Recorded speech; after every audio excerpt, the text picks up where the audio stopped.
What up, what up, what up, everyone? It's your HoopSeen host, Austin Smith. And as always, I'm joined by our editor-in-chief here at HoopSeen.com. And you're tuned in to another episode of Just a Minute. This is episode number 12, man. And JY, man, these weeks keep rolling by, bro. It's like week by week, man. We get better and better each week. That's what happens when you're having fun, man. Man, no doubt. Time ticks away quickly, doesn't it? Man, tell me about it. Well, JY, look, man, June is here. We're in the midway point of June, almost toward the end. Yeah. And coaches are back out on the street this weekend. Finally. It feels like it's been a minute. Well, Division I coaches per se. Yeah. It has been a minute. It's been months. It's been a year and a half. It's been a whole pandemic time lapse, basically, bro. It's been wild, right? Yeah, for sure. But with that, man, you know, college coaches are out this weekend, and our staff obviously going to be, of course, out all over. Georgia, Alabama, Tennessee, you name it. We pretty much got staff there for, that are going to be covering these high school events that will be going on with these high school teams and players. Let's talk about it, man. What have you been hearing from college coaches? How excited are they to get back on tap to see players live in action? I think for the first time in the history of recruiting, college coaches are more excited to get back on the road than the players are. To get back out and see players live and in person. I've been on the phone nonstop for the last month, really, as guys are getting prepared to get back out on the road, to see players live and in person for the first time since we started this pandemic. 18 months is a very long time. So you have all these coaches, all these different strategies with the recruiting. Some are evaluating, some are prioritizing, some are like shotgun approaching, seeing as many guys as they can. Some coaches are just sitting their head coach to sit in one chair for 3 days to watch players. So it's been really fun to see how the chess match is getting played out and how all the pieces are getting put onto the board. And we'll see how it goes starting June 18th, which is a day that we've all had circled on our calendars for a very, very long time.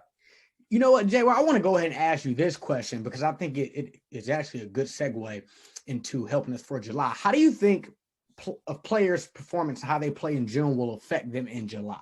It's everything. I think what this is this sets the pace for what the summer is going to look like. And so first impressions go a really long way in recruiting. It does. I know for me, when we're doing evaluations, if the first time I see a guy play and he doesn't have a good game, it's hard sometimes to work your way back up there. I think if you're smart, you know, you got to give some guys some leeway. I think that first day on the 18th, a lot of players are going to be really excited because these guys are out there going to try to overdo it a little bit. Yeah. I think college coaches may get a little overzealous as well and see somebody have one really good game and offer somebody that maybe, I don't mean to be rude, but like maybe isn't good enough to be that level in which the offer is corresponding with. And so it's going to be really interesting because I do think it does set the pace for how July goes. Now think about this. We're going to go from 6 days in June to what do we added up? It's 10 days in July. So we're getting 16 days of opportunity to play. And in years past, you only had 10 days total in years past to go out there. So we're really packing it all in. Yeah. So to take these 6 days in June, I think we're gonna have multiple waves of priority guys where, you know, you may see a guy this week wherever you may be, whether it's here in Arizona, whether it's in Georgia, whether it's up in Philadelphia at the great camp they're having up there. And a staff may go all in on a player and spend 2 really good weekends recruiting him. And maybe that player commits right away because he takes the visit. And so now July comes around, you're almost back to square one. Well, maybe we got the wing that we needed. Now we need to get it big. So I think we're going to see a really fast-paced recruiting calendar. I think we're going to see a lot of visits in between the end of the team camps and the beginning of July.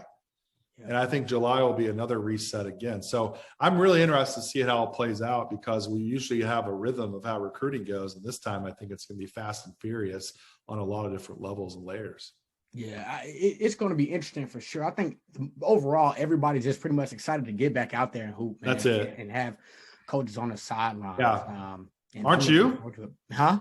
Aren't you excited? Man, absolutely. Listen, I thought 2 years ago when I did the first, like the Georgia, I remember in Georgia here, they did the team GHS. I thought that was a success, man. Yeah, I agree. Another way for college coaches to see players, and in the high school setting is different. So, it's been cool. Like I'm really close friends with tons of high school coaches. Some of my greatest friends, even outside the game, are high school coaches. Mm-hmm. And I give them a hard time because they're really excited and they're doing great work. And I'm not trying to discount what they're doing.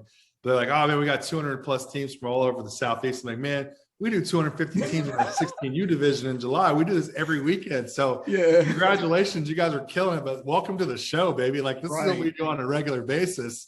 In fact, I added it up. We're going to run 4 NBA seasons in the month of July between all of our events. 4 total NBA seasons packed in to 3 weeks. So it's been cool to see high school guys get excited about doing what they do. And they do a tremendous job. And I'm really excited for them and the work, particularly in our state in Georgia. They've done an unbelievable job. I was just out at the State Farm Stadium where they're going to be doing the Section 7 team camp here in Phoenix yesterday. Awesome. It's going to be phenomenal. But I think, to your point, everyone's excited in every category of recruiting to get back out there and to have a full gym full of people. Scholarships are going to be handed out, and hopefully players get a chance to take all the work that they've done and now put that to work and to see if this all plays itself out. So I can't be any happier for the players, for the coaches on every level too. So it should be great, man. It should be really good. The excitement is definitely upon us. So with players getting that other chance to play now in front of college coaches, that also shakes things up in the rankings world as well. Yeah, it does.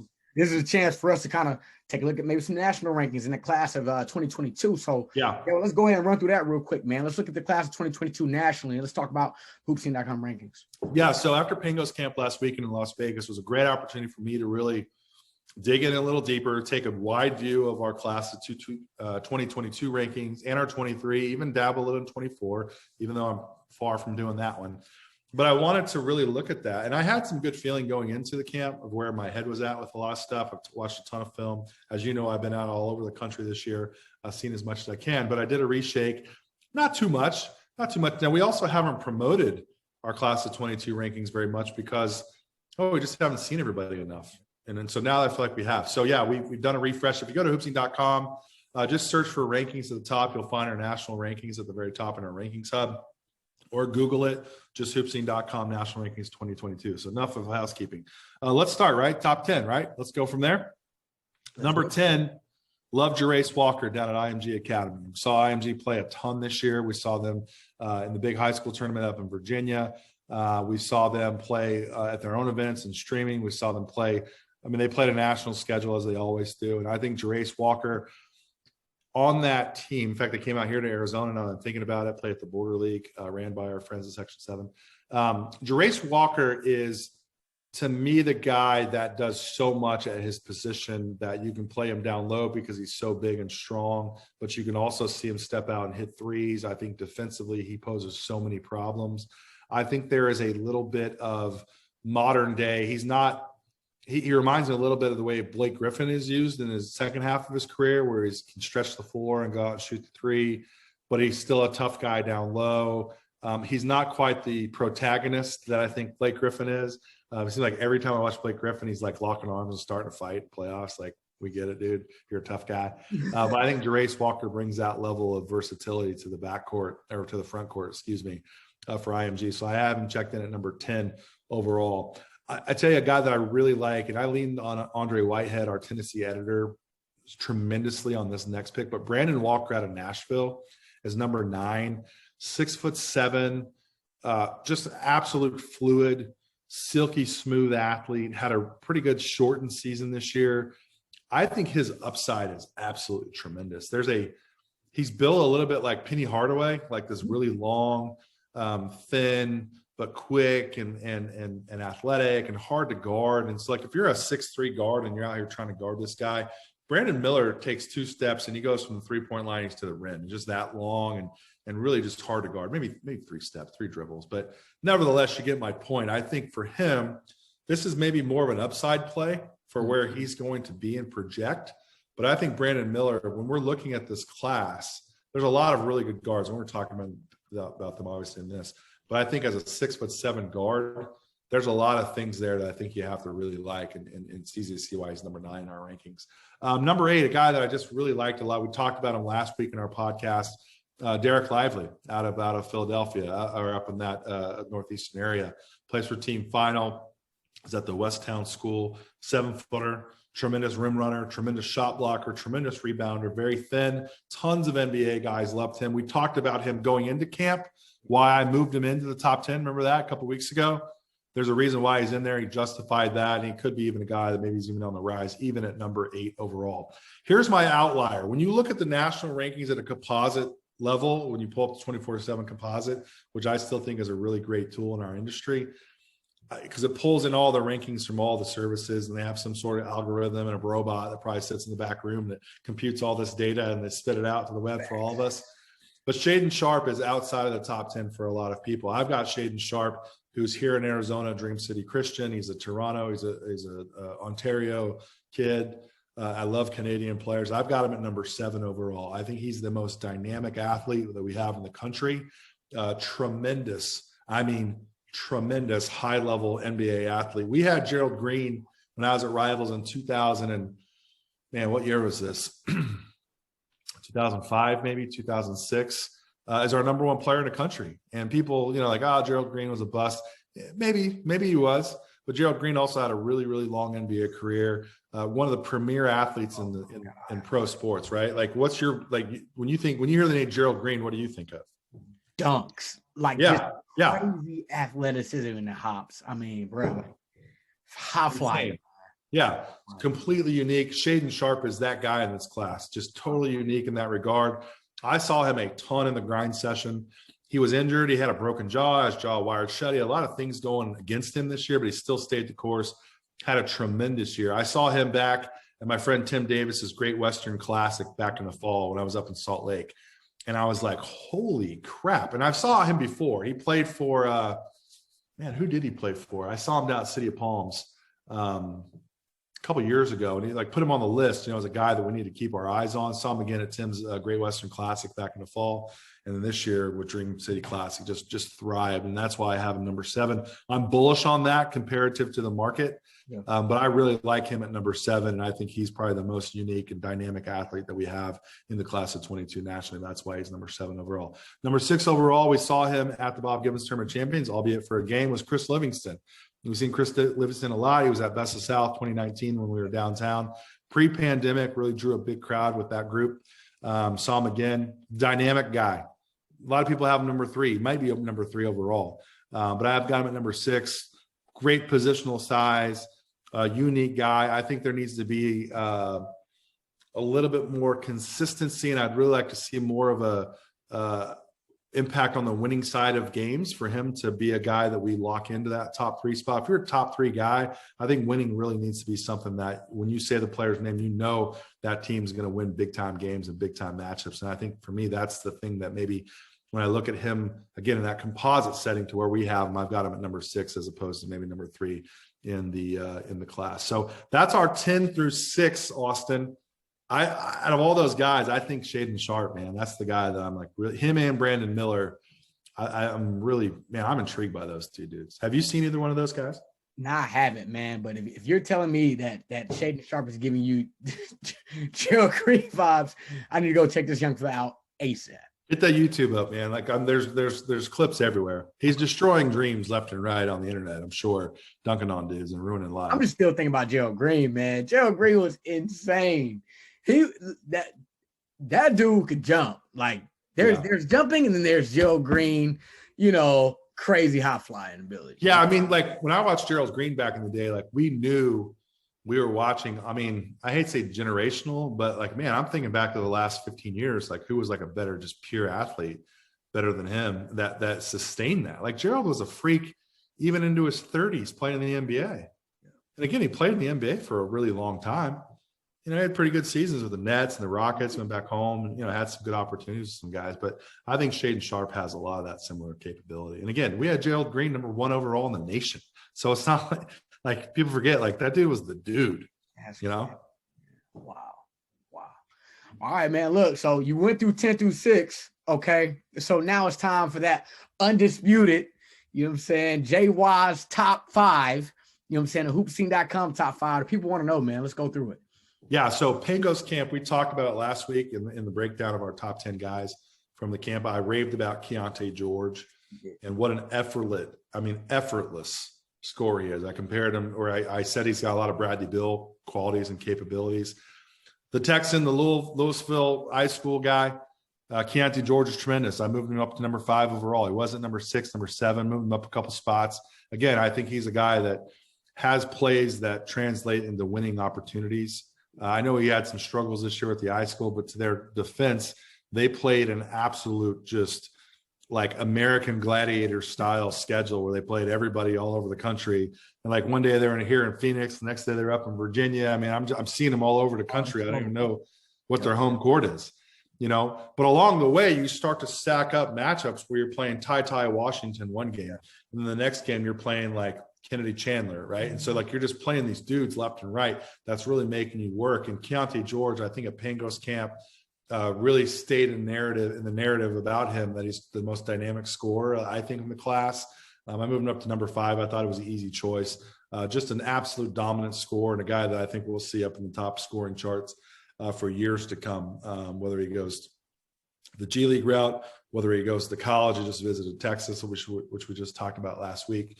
I think he's a tremendous guy. Easy pick for me for number 5 overall. Number 4 is a player that I really, really like because I think he's going to bring something.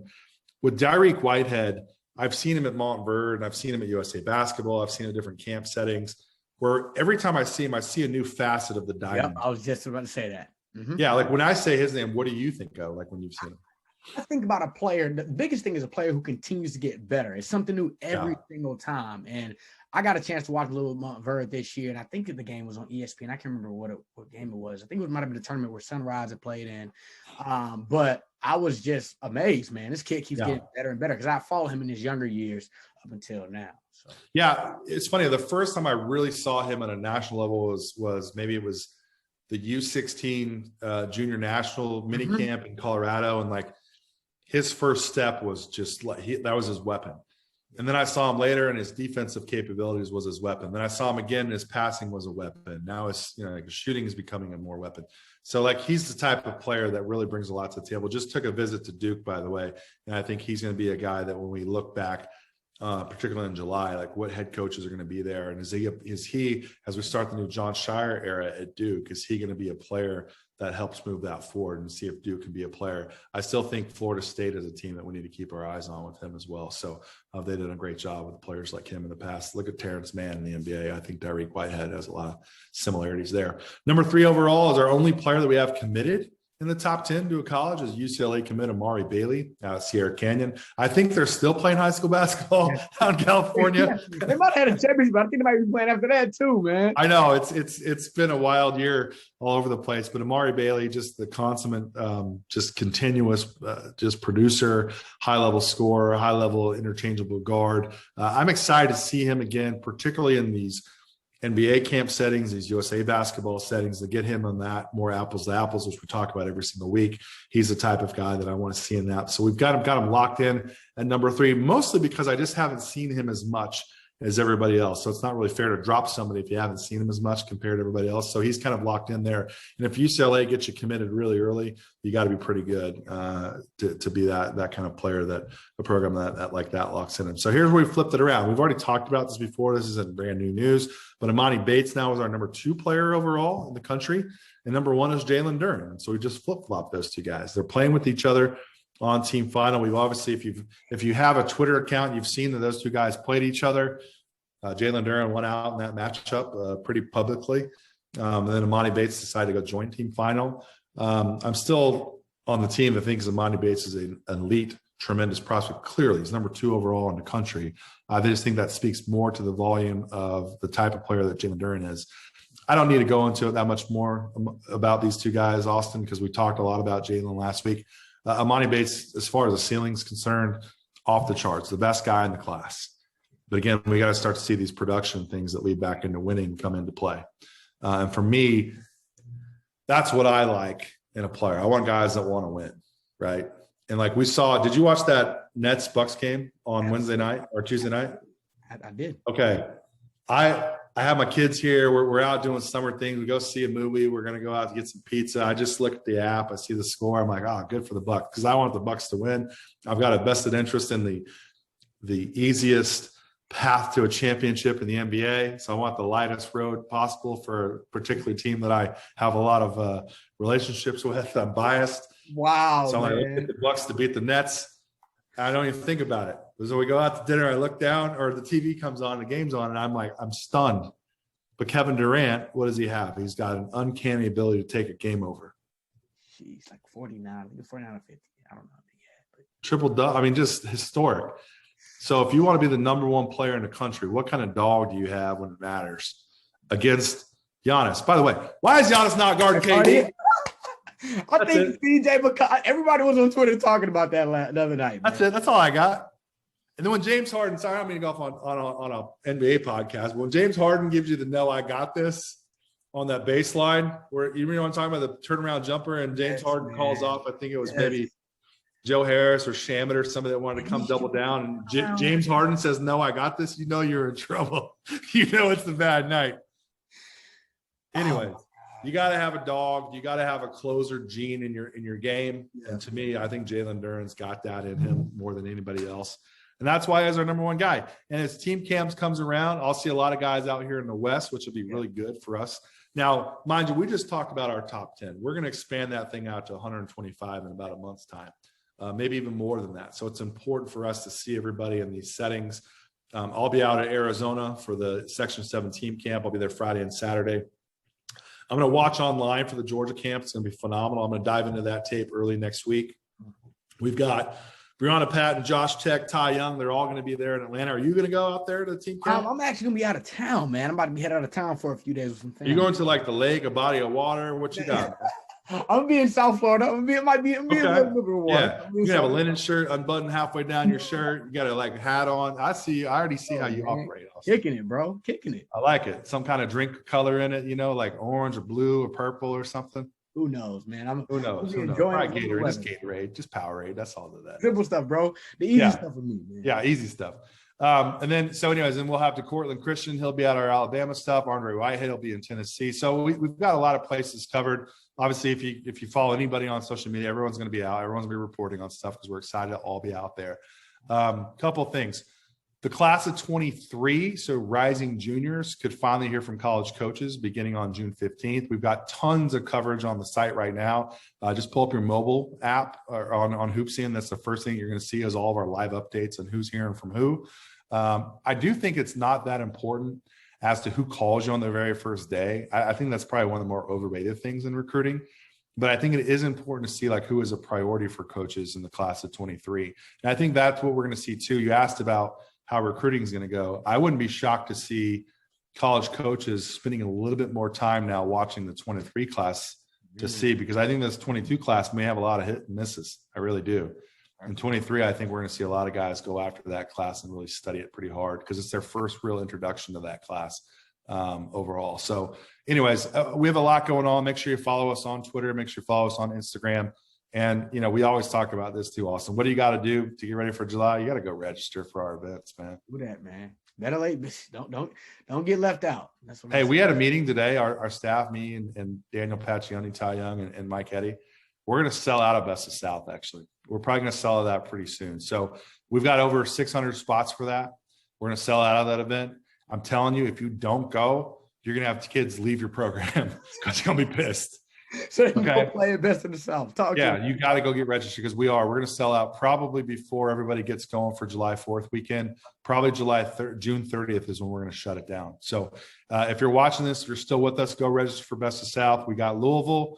Okay. We got Phoenix for the Valley Jam. We've got Orlando for the Grassroots Basketball Summer Championships, which is going to be friggin' fire. That thing's loading up big time every single day. New teams are signing up for that. Great way to end the summer. So hoopseen.com/events. Don't get left out. I'm telling you, this is the summer. You got to do it right. Man, you heard JY. Don't get left out. Ton of stuff going down. Events, rankings, coverage, you name it. We got it exclusively for you on hoopseen.com. So make sure you stay up to date and stay tuned with everything on HoopSeen on that site. JY, episode number 12 is a wrap, brother. Hey, Austin, enjoy South Florida. Man, hey, I'm going to get to see. I'm going to be there for about a good 5 days, man. So I like it. Happy for you, man. That's good. Sounds good. Well, JY, I appreciate you again. Everyone, thanks for tuning in to episode number 12 of Just a Minute. As always, I'm your HoopSeen host, Austin Smith, and I'm always joined with my brother, the editor-in-chief here at hoopseen.com, Justin Young. Thanks, JY. Thank you.